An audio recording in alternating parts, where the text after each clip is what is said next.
Troisième et dernier jour du MAPIC 2019, idéal pour tirer les conclusions sur l'état d'excitation de l'innovation et de souligner peut-être quelques déceptions ou aberrations.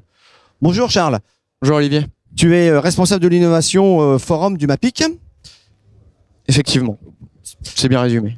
C'est très bien résumé, ça commence bien, une interview qui commence bien. Bonjour Michel. Bonjour Olivier. Tu es vice-président du club du Digital Media. Alors là, il me faut deux mots sur le club du Digital Media. Ok, en fait, le club Digital Media, c'est une association qu'on a créée en 2015, donc qui va fêter ses 15 ans, et qui regroupe en fait l'ensemble des acteurs et des professionnels sur le marché du Digital Media.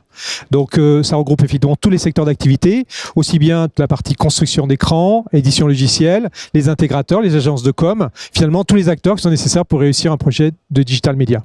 Merci Michel. Séquence, chamboule tout. Vous avez bien vu messieurs? On chamboule tout. Alors, question croisée pour vous deux. L'innovation, chamboule tout, chamboule rien? Michel. Moi, je dirais que l'innovation accompagne le changement. Donc, ça ne chamboule pas tout, mais ça aide effectivement à la transformation du point de vente. Parce qu'on voit qu'aujourd'hui, le point de vente a besoin d'être transformé. Charles, chamboule tout, chamboule rien? Chamboule tout, je pense, amène beaucoup d'éléments, amène de nouveaux usages, de nouvelles technologies qui transforment complètement l'industrie et l'approche du consommateur. Mais ça fait 3 jours d'innovation, hein, Charles, hein, d'accord? Tu as vu des startups, des non-startups, etc. Est-ce qu'on n'a pas l'impression, Charles et Michel, qu'à un moment donné, l'innovation, ça a beaucoup de promesses, où ça montre un peu ses muscles, hein, ses petits muscles, et puis ça fait pchit? Moi, je suis pas d'accord parce que je trouve que ça répond à des besoins et des enjeux de l'industrie qui sont énormes et ça accompagne la transformation de l'industrie et la chamboule en même temps. D'accord. Michel, ça fait pchit ou pas? Moi, je dirais que ça fait pchit quand le problème est pris par le mauvais bout. Parce que souvent, effectivement, il faut prendre les choses dans le bon ordre. Et le bon ordre, c'est d'abord savoir qu'est-ce qu'on veut faire, parce que la technologie ne peut apporter que ce qu'elle a. Séquence conquête. Dans la séquence conquête, l'innovation, c'est la conquête. Vous choisissez hein, ce que vous voulez. Par la technologie, par de nouvelles interactions clients-marchands, par de nouvelles conceptions des lieux de commerce, ça nous touche au niveau de l'immobilier commercial, ou par la montée en puissance de la consommation responsable. Moi, je pense que ce dernier point est super intéressant parce que... La consommation responsable? Effectivement. D'accord. Parce que c'est un besoin et une demande qui est en train de monter. Quelque chose qui prend toutes les consciences, à la fois des professionnels, mais aussi des consommateurs. Et l'innovation et les acteurs innovants sont là pour apporter les solutions et les technologies qui permettent d'atteindre ces objectifs. Michel, tu choisis...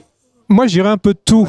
Parce qu'en fait, justement, la technologie, elle est là pour s'adapter à tous les usages. Menu, plat, dessert... Oui, parce qu'en fait, la technologie est capable d'apporter une réponse à chacun de ces usages.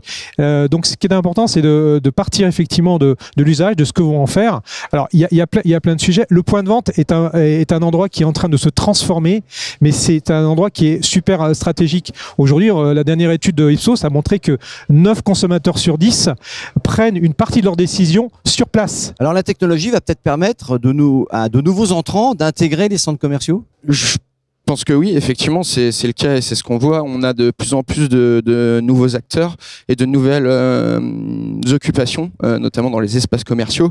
Et nous, dans l'innovation, on en parle aussi.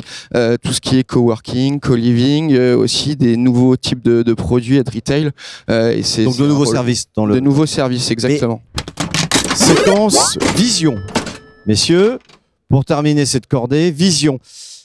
Allez Charles, on commence par toi. Quelle est ta vision sur l'innovation à échéance MAPIC 2020-2025?